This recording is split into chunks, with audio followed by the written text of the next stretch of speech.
You don't understand why you're black and they're not. I didn't realize it. And then, after asking myself questions, I started asking them. One day, my father explained it to me simply, and I immediately understood. I immediately realized I was very fortunate and would be extremely happy. I was 6 years old, so when my father explained to me that I was a child of the DAS, in fact, my questioning all my life, it was to know if I had brothers and sisters. That's what mattered to me, because I'm an only child, so it was more that question. At the end of adolescence, I was a salesman at the time, and I was talking with a customer who asked me questions about my origins, etc., and who explained to me that he was adopted. So it was a person who was in his 50s, and he found his biological mother, in fact. So he tells me all about this. We stay for an hour discussing, and he finally explains to me. He was glad to find her, but it was too late for anything to happen. But in any case, he made me want to, so he gave me context, that kind of thing, so that I could start doing research. That's how it started. But these are responses that come 6 months later, which are often negative, and in the end we get a little tired. I was asking myself questions. Why was I abandoned? After I always thought there was a valid reason. I don't think one can abandon their child for pleasure or because they don't want them. There must be an obvious reason, at least in my eyes. I had a terrible anxiety. It was to be the result of a rape. That, however, was a constant worry. In fact, just meeting the person. In this case, my mother, my approach, it was to search for my biological mother. I found out late, but I have an Arab head. As a result, many people from the Maghreb community would come and talk to me, especially in Arabic. The Salam, etc. spoke to me. I would look at them. I don't speak the language. I was a bit surprised. As soon as I explained to them, there was no problem. That's what got me back on track a little bit in my efforts. I made efforts again. I saw a movie called Lion, which is just incredible, that spoke to me, that moved me. I'm not sentimental in front of movies, but this one really moved me. After the movie, I went on the internet. I started my procedures again, my file request, because I had never received the file that I had requested. I had never received it. That movie really, it was a real trigger. After the movie, I went on the internet. I really searched for what I could do. So I managed to make a request to get my birth record. I actually received it years later. So I was 38 when I received my file at home, a file that I was no longer expecting, actually. I was very surprised. It was my partner who told me there is a huge envelope arriving from Paris. I say, it must be my file. So I didn't open it right away because I thought I might have some pretty incredible things.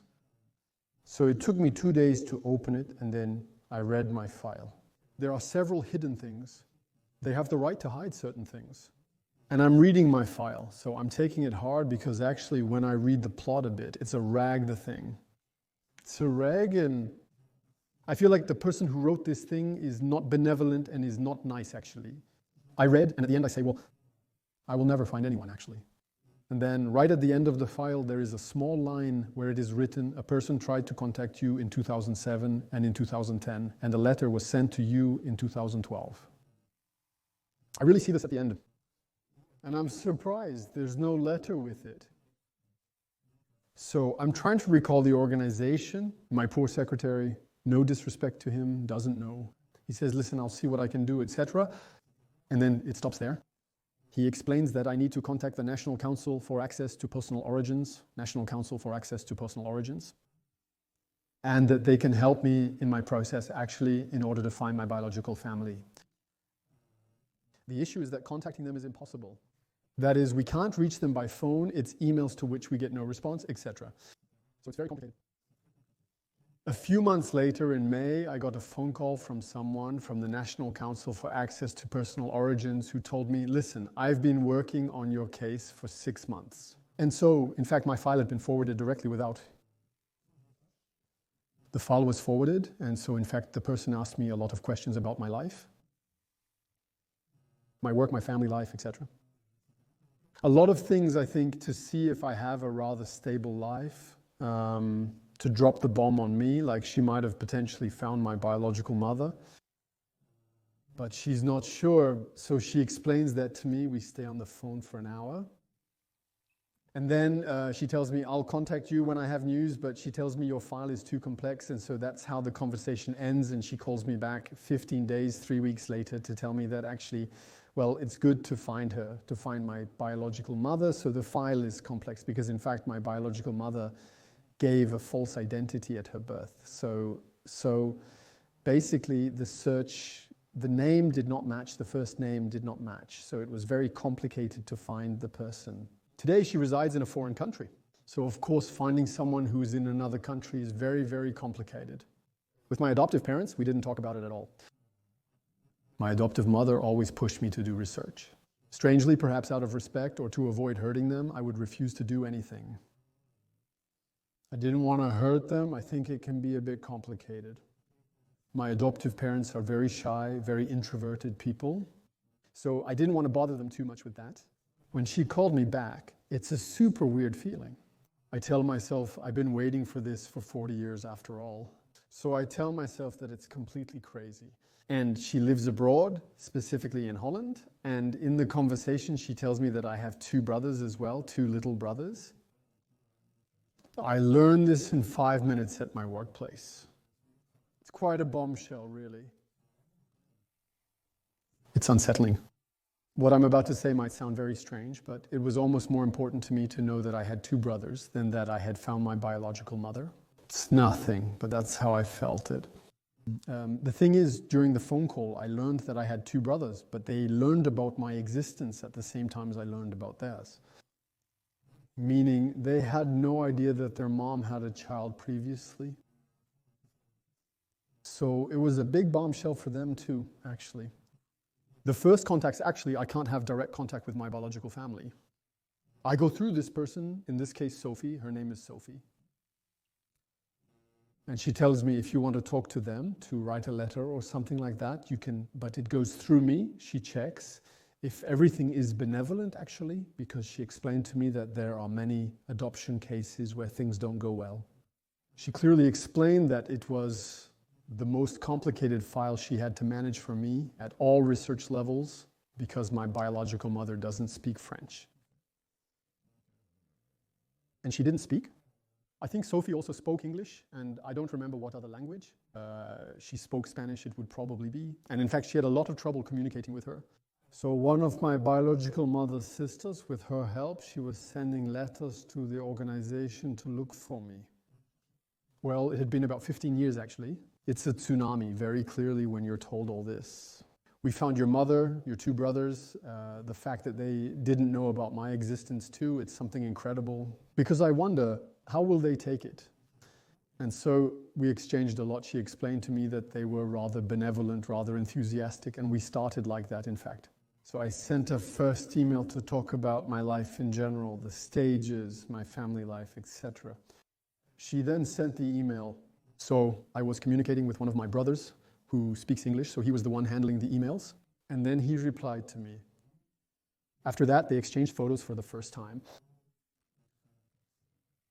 Actually, that's the hardest part, the photos. It's putting a face to a person because we imagine we don't really know. And then seeing the photos. There's a terrible sentence that my younger brother Amadi loved. Basically, it's, I understand why our mother cries every day now that I know you exist, because in fact, they never understood. She was obviously depressed. And he tells me, our mother, she cries every day, and we don't know why. She never explained to us. So he tells me now I understand, in fact. It was quite a shocking sentence, you know. We talk about everything and nothing, our passions, jobs, you know, that kind of stuff. No frivolity, but... And then we continue to exchange, in fact, and we send each other emails, so 1 email, 2 emails, 3 emails, etc. The process takes time, often 3-4 days due to CNAP processing, transmission, and scheduling, resulting in a lengthy response time. Then it follows, we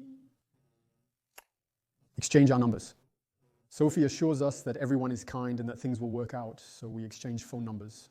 After exchanging contact information on WhatsApp, we shared videos. It's a bit crazy. The first video call I made with my mother, we don't speak the same language. So it's very complicated, There's no need to talk on the first one for the record. It's a lot of emotions. We have some basics of French, so we managed to communicate, but she doesn't speak English either. And then after it was more by emails, we saw if we had common points, a passion for sports, that kind of things. In fact, it's very difficult because we don't have the same culture at all. It's not a hindrance, at least not for my brothers. For my mother, it's much more complicated, because she questions a lot about the fact that I'm not of Muslim faith, that kind of thing, that I don't speak Arabic, while for me it's not the education I had, so obviously it's not likely. But it's true that this questions her a lot.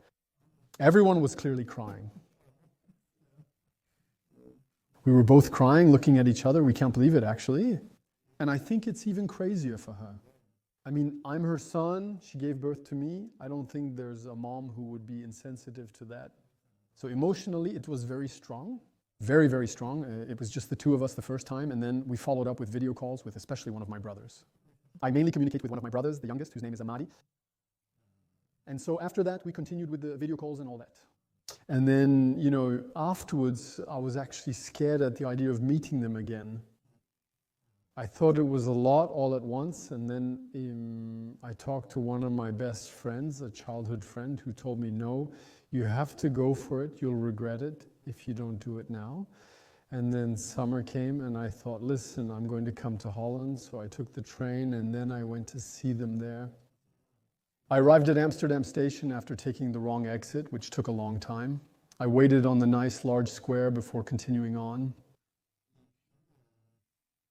There is incredible anxiety as 15 to 20 minutes pass, and I don't see anyone coming. My brother calls me back. Actually, I took the wrong exit. And then he tells me, don't move, I'll be right there. And then I saw him coming because, of course, I recognized him, beautiful baby Golgoth. And then we met. So I wanted to play the tough guy and check him, but actually the emotion was too strong, but he was kind. He understood my emotion. He had some too, but I think he is less expressive than me. I ran into him and he told me, listen, we're going to the car, Mohammed. So my other brother and mom are waiting for you there. So my second brother came to meet us.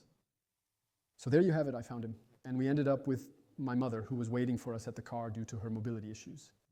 So it was a very intense emotion. Then she had a little fainting spell on top of that. So it was a bit complicated. Afterwards, it was very unsettling because I was obviously very happy. But it's maybe very harsh what I'm going to say. She remains a stranger to me. I'm very happy to see her again, but obviously we hug each other, etc. But they touched my skin warmly and kissed my arms, I remember. For me, it's very strange because I don't even do it with my mother, so obviously it was a bit unsettling after I understood and I let her do it because she needed it. But it was a very strange sensation. They live in a small town about 20 minutes from Amsterdam called Alversum. We went to my brother Hamadi's and then we settled down. We tried to eat. I didn't swallow much. And then we talked about everything and nothing. So it's complicated because there are questions I ask myself about my birth, etc., that I can't ask my brother. Actually, I find that it's not even him. It would make him very uncomfortable. So I didn't proceed in that way. We discussed, both of us. He understood that I had questions to ask. He left us and then we conversed. We tried to tell each other things and then we succeeded. So I understood a bit of my story too. She explained to me quite a few concrete things, that she had fled Algeria in 1982. She fled Algeria in 1982. That she was pregnant, but that my biological father didn't know. It was a somewhat fickle husband. She fled. She had family in France, one of her sisters. And so she arrived here, and then she gave birth. And at the birth, basically, it was now Mrs. Fortpartier in Algeria. So it's 82. I think that when you leave this country and come back with a baby in your arms already to flee it, I think it's not well seen, but to come back, it was almost impossible. Even impossible, in fact. So she told me, I panicked and I fled the hospital and I left. I took a train and I ended up in Holland because I had a sister who lived there. That's how she explained it to me. I tend to believe her anyway, more than the rag that I read that I received in my file. That's for sure. I didn't have a terrible lack. Like, she must have felt, it's a mom, I'm a family man. I think it must be very complicated to manage. I am more confronted with certain problems. Sometimes we always do video calls. So here gradually at the beginning, we are still quite a lot. And then today, there are a little less. There are always some, we are always in contact. But she asks me things to call her mom or this kind of things. And I can't clearly, for me, it's impossible. I already have a mother. It's something that I can't. So I try to play it the American way by saying, Mom, this kind of thing. Story of work, because Mom, there is only one. But there you go. I have a little trouble with that. So I told them late. I told them late because I couldn't tell them. A few months later, I would say maybe 6 months later, something like that. And then they took it very well. They were very happy for me. I brought it up. I think I did it well by showing a picture of one of my brothers who I am with. I then ask if they know the person, and of course they don't. And then I explained to them, so they were moved. But they were happy for me. Afterwards, there is also some distance. I am a bit older now. It's easier to talk about it. Maybe when I was 20 years old, it was more complex. I explained to my daughter that she video calls with my children. Since obviously she is a grandmother, so she wants to see them. But for them, it's not very attractive since the language barrier after hello kisses, when you can't exchange with someone, it's complicated. But in any case, I explained to my daughter. But she already knew I was adopted, as I had previously explained it to her. I think it's important. The mixing, etc., skin color, why grandpa and grandma are white, and so on, etc. So that I had explained well. The goal is to go back when I don't know, like the financial means. It costs money, but yes, I will go back. I would very much like to introduce them to my family, of course. My children, Amadi would very much like to meet my children, which is normal, I think. He always tells me I'm uncle. I would very much like to see them. He's someone who has a lot of little attentions. He knows the birthdays. He sends videos for the birthdays, all that. So it's always cool. It always makes very clearly happy. Afterwards, I hope I can at least go to Algeria. I would like to go there, even just to discover the country, because I have never been there after all. And the opportunity, and maybe I didn't feel the need, but today I would really like to discover the country.